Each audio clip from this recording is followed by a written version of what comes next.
আসসালামু আলাইকুম। আজকে দুপুরে রান্নাবান্নায় গরুর মাংস দিয়ে বিরিয়ানি রান্না করব। তো এই জন্য আমি একটা প্যানে তেল দিয়ে তাতে পেঁয়াজ, কাঁচামরিচ, আদা, রসুন দিয়ে মশলাটা লাল করে এরপর দিয়ে দিলাম বিরিয়ানির রেডি মিক্স মশলাটা আর দিয়ে দিলাম দুধ আর লেবু একসাথে।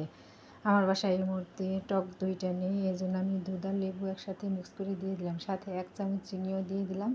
চিনি দিলে বিরিয়ানিটা সফট হয়। সামান্য একটু চিনি দিয়ে আমি সবসময় দিতে হয়। এখন মশলা কষে গেছে, আমি দিয়ে দিলাম মাংসটা নেড়ে চেড়ে বেশ কিছুক্ষণ সময় কষিয়ে নিতে হবে, কেননা গরুর মাংস একটু বেশি সময় নিয়েই কষাতে হয়।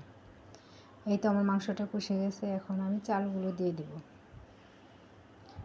চালগুলো দিয়ে আরও কিছুক্ষণ একসাথে কষিয়ে নেব।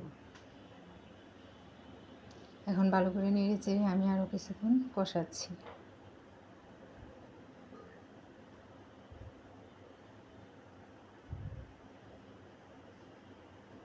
এখন আমি পানি মেপে রেখেছিলাম, পানিটা দিয়ে দিলাম। আমি 1 কেজি চাউলে 1.5 কেজি পরিমাণ পানি দিই। এভাবেই আমি সবসময় পোলাও বা বিরিয়ানি রান্না করি। এই তো আমার বিরিয়ানিটা বলক এসে গেছে। কিছুক্ষণের মধ্যে বিরিয়ানিটা রান্না হয়ে যাবে। এখন আমি চুলা বন্ধ করে দমে রেখে দেব। আর দিয়ে দিলাম 4-5টা কাঁচামরিচ।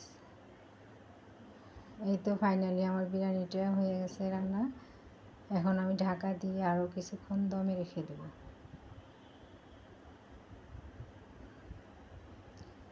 এই তো কিছুক্ষণ দমে রাখার পর ফাইনালি আমার বিরিয়ানিটা রেডি।